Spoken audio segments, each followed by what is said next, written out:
उद्धव ठाकरे को भले ही अब पार्टी का नया चुनाव चिन्ह और पार्टी का नाम मिल गया हो, लेकिन शिवसेना के चुनाव चिन्ह को जब चुनाव आयोग ने फ्रीज किया तो वो भड़क उठे। इसको लेकर खूब सियासत हुई, केंद्र सरकार पर सवाल उठाए गए। इसके साथ ही उन्होंने अपने हार का ठीकरा भाजपा पर फोड़ दिया था। भाजपा पर उद्धव ठाकरे ने जमकर हमला बोला, यहाँ तक कि प्रधानमंत्री नरेंद्र मोदी को उन्होंने घिसा हुआ सिक्का भी बता दिया था। अब देवेंद्र फडणवीस ने उन्हीं के अंदाज में चुन चुन कर जवाब दिया है। क्या कुछ उन्होंने पलटवार करते हुए कहा है, सुनिए। एकदम सीधी बात है, शिवसेना को इलेक्शन कमीशन ने बहुत समय दिया। उन्होंने पहले 2 वीक का मांगा, फिर 2 वीक का मांगा, फिर 4 वीक का मांगा। जितने बार उन्होंने समय मांगा उतने बार इलेक्शन कमीशन ने उनको समय दिया। लेकिन समय मांग कर आप कानून को टाल नहीं सकते। और कल का निर्णय ये अंतिम निर्णय नहीं है, ये इंटरिम ऑर्डर है, अंतरिम निर्णय है। और पिछले 25 सालों में किसी भी राज्य में जहां पर किसी भी पार्टी में 2 फाड़ हुआ है, वहां पर तब के इलेक्शन कमीशन ने इसी प्रकार का निर्णय लिया है। ये कोई अलग निर्णय लिया नहीं है। जब अपने मन की बात नहीं होती है तो इंस्टीट्यूशंस पर अटैक करो, इस प्रकार की नीति अब कांग्रेस, एनसीपी और शिवसेना ने शुरू की है। सुप्रीम कोर्ट में उनकी तरफ अगर निर्णय आया तो सुप्रीम कोर्ट इज ग्रेट, बहुत अच्छा है। और उनकी तरफ नहीं आया तो सुप्रीम कोर्ट के भी खिलाफ बोलने को ये लोग आगे पीछे देखते नहीं है।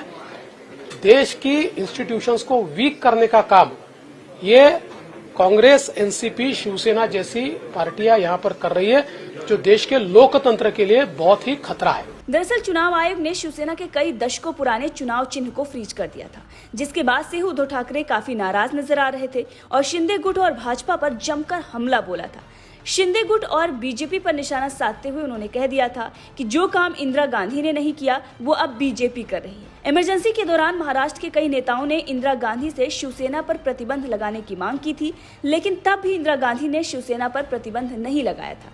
लेकिन भाजपा ने उनके चुनाव चिन्ह को फ्रीज कर दिया। यहाँ पर उद्धव ठाकरे चुनाव आयोग के फैसले को भाजपा का करार देते हुए नजर आए थे। इसके बाद उद्धव ठाकरे ने बागियों से भी सवाल किया था। उन्होंने कहा कि ऐसे में गुनाहगार कौन है, कांग्रेस या फिर तुम।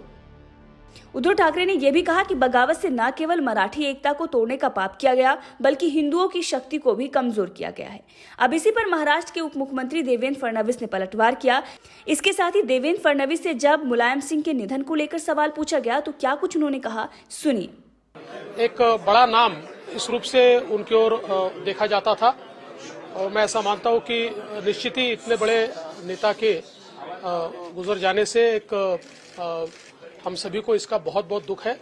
मैं उनको बहुत ही विनम्र श्रद्धांजलि अर्पण करता हूं और उनके परिवार को ये दुख सहन करने की शक्ति ईश्वर दे, ऐसी ईश्वर को प्रार्थना करता हूं।